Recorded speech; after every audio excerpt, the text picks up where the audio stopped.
जय Sai Ram to all Sai devotees.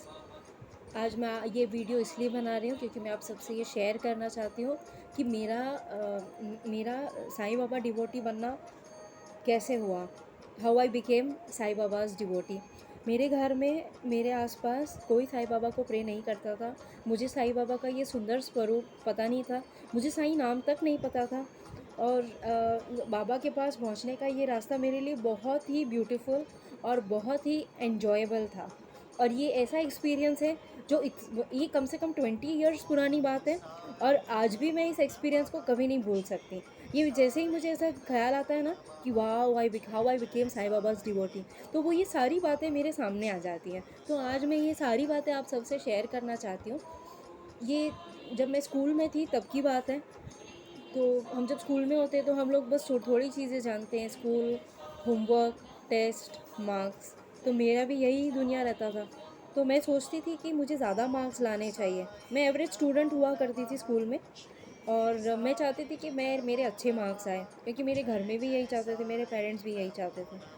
तो मैंने सुना था कि हमारे विद्या की देवी है सरस्वती, उनसे विद्या का ज्ञान ले लो तो मैं अच्छे मार्क्स लेके आ सकूं। मेरा ये सोचना होता था। तो मैंने फास्टिंग शुरू की थर्सडेज़ को, ये मानकर कि Thursday is the day for Saraswati देवी।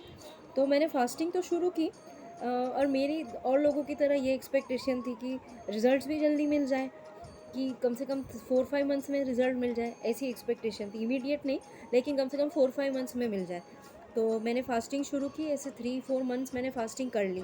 लेकिन मैंने देखा कि कुछ चेंजेस नहीं है। जैसे मेरे मार्क्स पहले आ रहे थे, बस वैसे ही अब भी आ रहे हैं।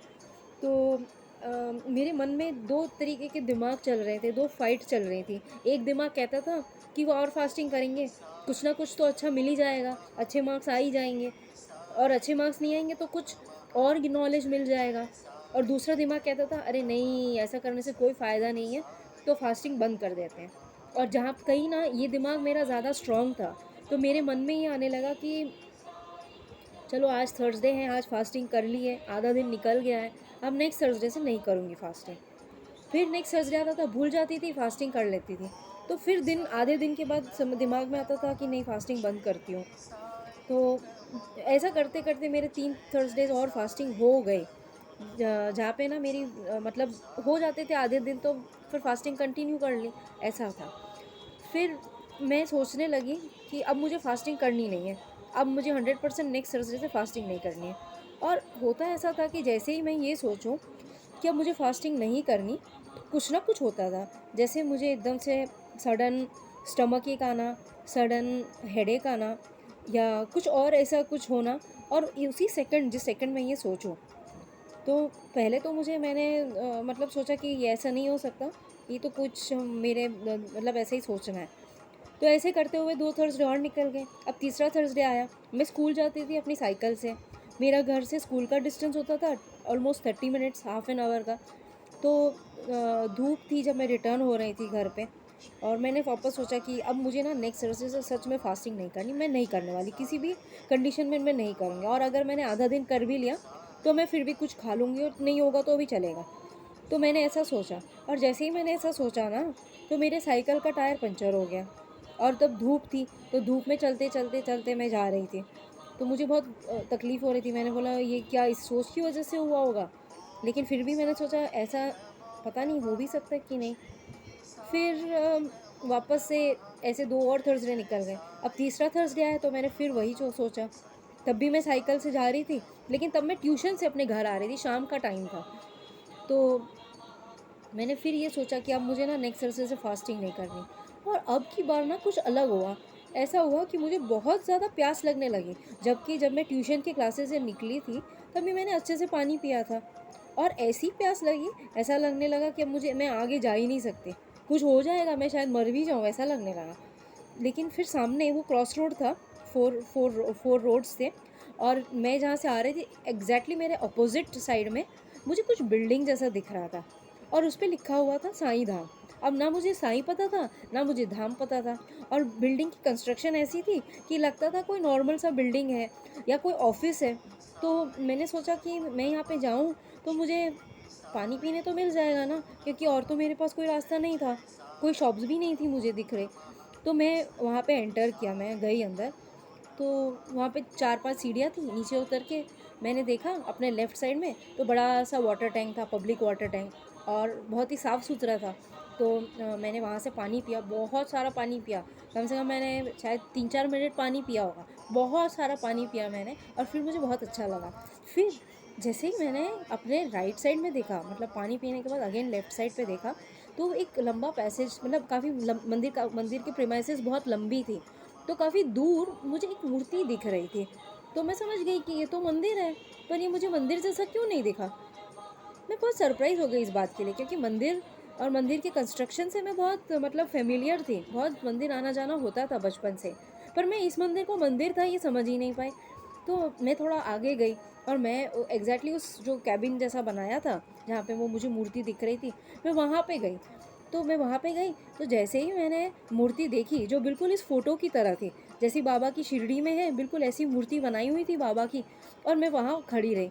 और मैं जैसे वहाँ पे खड़ी रही, मैंने बाबा की आंखों में देखा, और जो मैंने बाबा की आंखों में देखा, मेरे मेरे शरीर में कुछ होने लगा। गूज़बम्प्स तो आए, लेकिन उतना ही नहीं था, बहुत कुछ और भी होने लगा। एकदम जैसे एकदम एक अलग सी अनुभूति हुई, थोड़ा-सा डर भी लगा, एकदम पावरफुल सी अनुभूति थी, और ऐसे लगता था जैसे जैसे पूरा ब्रह्मांड दिख रहा है, जैसे पूरे प्लैनेट्स दिख रहे हैं, जैसे पता नहीं क्या दिख रहा है, नक्षत्र दिख रहे हैं, स्टार्स दिख रहे हैं, पता नहीं क्या दिख रहा है, इतना कुछ दिख रहा था। और मेरी आँखों से आँसू आ रहे हैं, आँसू आ रहे हैं, आँसू आ रहे हैं, और मुझे पता नहीं है क्यों आ रहा है। दुःख तो सबको होता है, सबकी लाइफ में दुःख होता है, मेरी लाइफ में भी दुःख होता था। छोटे थे, कुछ ना कुछ छोटी-मोटी बातों का बुरा लग जाता था, लेकिन ऐसा तो नहीं कि इतना मैं रोऊँ। और जो मैं रोना मैंने शुरू किया, तो मैंने कम से कम वहाँ वहाँ खड़े रह के, मैं बिल्कुल हिली नहीं, 40 मिनट्स तक मैं वहीं दर्शन कर रही थी। उसी ऐसे ही मूर्ति के सामने खड़े-खड़े मैं रो रही हूँ। लोग आ रहे हैं, जा रहे हैं, दर्शन कर रहे हैं, पैर पड़ रहे हैं, बाबा को कुछ बोल रहे हैं और जा रहे हैं। मुझे तो कुछ सुनाई नहीं दे रहा, बस ये लग रहा है कि कोई आ रहा है, कोई जा रहा है। ऐसा देख के बाबा को हुआ ना कि कुछ बता नहीं सकती मैं। अभी भी जब मैं आपको ये बता रही हूँ ना, तो मुझे गूज़बम्प्स आ रहे हैं, मुझे इतना अच्छा लग रहा है। मेरा मन कर रहा है कि मैं थोड़ा-सा रो लूँ, इतना प्यार आ रहा है। तब मैं बिल्कुल जानती नहीं थी बाबा के बारे में कुछ भी। फिर धीरे-धीरे मैंने वहाँ पे मंदिर में पूछा कि ये कौन है? ये किसकी मूर्ति है? मैं ये जानती नहीं हूँ। तो मुझे सबने बताया कि ये साईं बाबा है, ये शिरडी के बाबा हैं, और ये शिरडी के साईं बाबा जिसे बुलाना चाहते हैं उसे बुलाते हैं। तो ये सुन के ना मुझे और ऐसा लगा कि बाबा ने ही मुझे बुलाया होगा। उसके बाद फ़ॉर्च्यूनेटली तब मैं, ये गुजरात की बात है, अहमदाबाद की बात है, और इसके बाद इमीडिएटली बात, मतलब एक 5-6 महीने के बाद मैं और बाबा के करीब आ गई। मैं मुंबई में आ गई, और मुंबई से शिरडी बहुत पास है। तो मुझे बाबा ने उसके बाद शिरडी भी बुलाया, मुझे दर्शन भी दिए। मैंने बाबा को पूरी तरह जाना, मैंने बाबा का सच्चरित्र पढ़ा, और जितना-जितना मैं बाबा को जानती गई, उतनी-उतनी मैं बाबा में खोती गई।